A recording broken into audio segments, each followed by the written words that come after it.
ఉమ్మడి Karimnagar, Medak, Nizamabad, Adilabad graduate MLC ఎన్నికల్లో భాగంగా జగిత్యాల జిల్లా కేంద్రంలోని పురాన్పేట స్కూల్లో పోలింగ్ స్టేషన్ 192లో ఓటు హక్కును వినియోగించుకున్నారు పట్టభద్రుల ఎమ్మెల్సీ జీవన్ రెడ్డి. అనంతరం ఆయన మీడియాతో మాట్లాడారు. చూస్తుంటే కాంగ్రెస్ పార్టీ అభ్యర్థి నరేందర్ రెడ్డి గెలుపు ఖాయంగా కనిపిస్తుందని, కాంగ్రెస్ పార్టీ ఉమ్మడి కరీంనగర్, మెదక్, నిజామాబాద్, ఆదిలాబాద్ ఎమ్మెల్సీ స్థానాన్ని తిరిగి కైవసం చేసుకుంటుందని ఆయన ధీమా వ్యక్తం చేశారు. ఇప్పుడు ఈ శాసన మండలి పట్టభద్రుల నియోజకవర్గం సంబంధించినదో ఇది కాంగ్రెస్ పార్టీ పాజిటివ్ గా కనబడుతుందని చెప్పక తప్పదని చెప్పండి. అంటే ఈ పదం ఎందుకు వాడుతుందంటే ఎన్నిక అనేది ప్రధానంగా రెండింటిపై ఆధారపడి ఉంటుంది. ఒకటి రాజకీయ పార్టీ, పొలిటికల్ పార్టీ, రెండవది అభ్యర్థి. కాంగ్రెస్ పార్టీకి సంబంధించి ఇలా పార్టీ పరంగా ఏదైతుందో వీళ్ళ గతానికి మరియు ఈ సంవత్సర కాలం ఏదైతుందో కాంగ్రెస్ పార్టీ ప్రభుత్వం అధికారం ముఖ్యంగా ఉద్యోగస్తులు, ఉపాధ్యాయులు వాళ్ళ సర్వీస్ నిబంధనలు అంటే ప్రమోషన్సే కానీ, బదిలీలే కానీ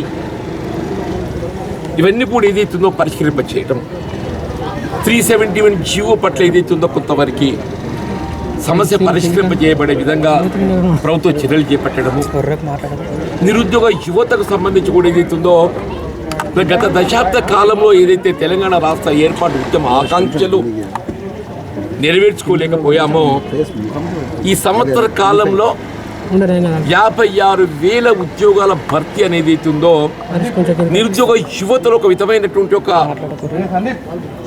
కాన్ఫిడెన్స్, విశ్వాసం ఇలా ప్రభుత్వం మీద రాబోయే కాలంలో ఇటు ప్రభుత్వ పరంగా కానీ లేక స్వయం ఉపాధి పథకాలకు సంబంధించే కానీ వీళ్ళ వారికి ఒక ఉపాధి చూపెట్టబోతుంది అనేటువంటి ఒక కాన్ఫిడెన్స్, విశ్వాసం కలగటం.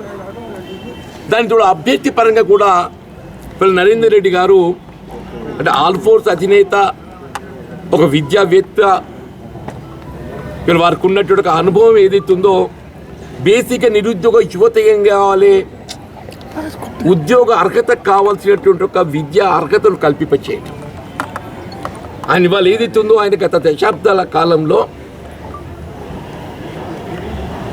ఆయన ఉద్యోగానికి కావాల్సినటువంటి అర్హత కల్పింపచేయటానికి నిరుద్యోగ యువతకు ఏదైతే ప్రధానంగా కోరుకుంటాడో ఆ అర్హత కల్పింపజేసినటువంటి ఒక అనుభవం ఆయనకున్నది.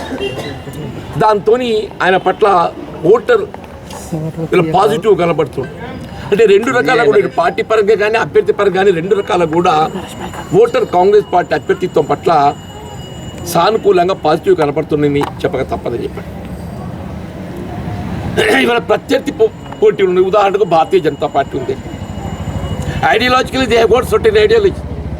నేను దానికి కాదనిలే, వాళ్ళ యొక్క ఆలోచన విధానం, సిద్ధాంతం వాళ్ళకు ఉంటుంది. కానీ అభ్యర్థి పరంగా ఏదైతే ఉందో వాళ్ళ అభ్యర్థి not only is not known to person.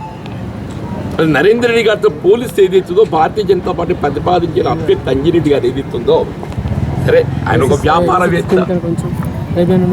వ్యాపారవేత్త, అంతేగాని సమాజ సేవ కొరకు ఏదైతుందో ఆయన ఉపయోగపడ్డది లేదు ప్రధానంగా. కాబట్టి ఏదైతుందో వీళ్ళ కాంగ్రెస్ పార్టీ వీళ్ళ అడ్వాన్స్ ఉందని చెప్పాలని ఉదాహరణ చెప్తున్నారు. ఇప్పుడు థర్డ్ పర్సన్ ఆయన ప్రసన్న హరికృష్ణ కూడా ఫీల్డ్లో కనపడుతుందని చెప్పండి. ఆయన అభ్యర్థిత్వం పట్ల భిన్నాభిప్రాయం ఏ విధంగా ఉన్న అభిప్రాయం, ఆయన రాజకీయంగా పార్టీ పరంగా ఏదైతుందో తోడు లేదు. ఆయనకు రాజకీయంగా పార్టీ పరంగా తోడు లేదు. అంటే ఏ రకంగా చూసిన వల్ల కాంగ్రెస్ పార్టీ అభ్యర్థి నరేందర్ రెడ్డి గారు ఏదైతున్నదో ఆనాడు గత శాసనసభ మండలి ఎన్నికల్లో ఏదైతున్నదో పట్టభద్రులకు సంబంధించిన నేను ఒక ప్రశ్నించే గొంతుక అనే నినాదంతో ఏదైతుందో ఆనాడు అధికారంలో ఉన్న తెలుగు టీఆర్ఎస్ పార్టీ చట్టసభలో స్పందింపజేసేటువంటి యొక్క ప్రాతినిధ్యం లేకపోవడం, జీవన్ రెడ్డి గారికి ఏదైతుందో ఆ ప్రాతినిధ్యం కల్పించినట్టయితే ఇలా ప్రభుత్వాన్ని, అధికార పక్షాన్ని ఏదైతుందో స్పందింపజేయగలిగే సత్వం ఉన్నది ఆయన దగ్గర, జీవన్ రెడ్డి దగ్గర. ఆయనకున్న రాజకీయ ప్రజా జీవితం అనుభవంతో అని చెప్పని ఇలా కాంగ్రెస్ పార్టీకి తోడు ఒక విధంగా నిరుద్యోగ యువతే కానీ ఉద్యోగస్తులు, ఉపాధ్యాయులు అందరూ కూడా రాజకీయాలకు అతీతంగా నాకు తోడు నిలవడం. నేను మొన్న గడిచిన ఎన్నికల్లో గెలిచి ఈ 6 సంవత్సరాల కాలం వీళ్ళ పట్టభద్రుల సమస్యల పరిష్కారానికి పాటుపడేటువంటి ఒక అవకాశం నాకు లభించింది. నా జీవితంలో ఈ గత శాసన మండలి పట్టభద్రుల తీర్పు అనేది నా మర్చిపోలేని తీర్పు. ఎన్నో ఎన్నికలు కొట్లాడినండి, కానీ అన్ని ఎన్నికలకు ఇది ఏదైతుందో పట్టభద్రులతో ఏదైతుందో మొదటి ప్రాధాన్యత ఓటుతో గెలిచి ఇచ్చి 6 సంవత్సరాల కాలం వాళ్ళ అభీష్టం మేరకు వాళ్ళ యొక్క ఆలోచన విధానానికి అనుగుణంగా పనిచేసే అవకాశాన్ని కల్పించేసినందుకు నేను మరి సర్వదా కృతజ్ఞుణ్ణి.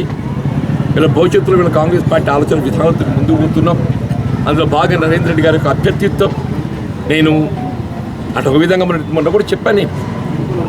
శాసనసభ ఎన్నికల ఫలితం నేను సానుకూలంగా పొందలేకపోవడం, తదుపరి వచ్చిన పార్లమెంట్ ఎన్నికల్లో కూడా ఏదైతుందో ఆశించిన ఫలితం పొందలేకపోవడంతో ఈ ఎన్నికలు కొంత ఆసక్తి చూపలేదు. ఎన్నిక అందరికీ వస్తుంది, నిన్నటి వరకు ప్రాతినిధ్యం వహించిన మరి ఎందుకు ముందుకు వస్తలేడు అని చెప్పాను. నేను 2 ఎన్నికల్లో వరుసగా ఏదైతుందో ఆశించిన ఫలితం పొందలేకపోవడంతో కొంత నాలో నిరాశ నిస్పృహ అనుకోండి, నేను ఆసక్తి చూపలేకపోయాను. నేను ఆసక్తి చూపలేని పరిస్థితుల్లో మీతో నరేంద్ర రెడ్డి గారు the more efficient and eligible personality కాబట్టి ఇది కాంగ్రెస్ పార్టీని ఎంచుకొని వీళ్ళ ముందుకు పోతున్నాం. తప్పకుండా వీళ్ళ గత పట్టభద్రుల నియోజకవర్గానికి సంబంధించిన తీర్పు ఏదైతుందో ఆనాడు 2019 ఎన్నికలు నేను పొందడం జరిగిందో అదే తిరిగి ప్రతిబింబిస్తుందని చెప్పని నేను విశ్వాసం వ్యక్తం చేస్తాను.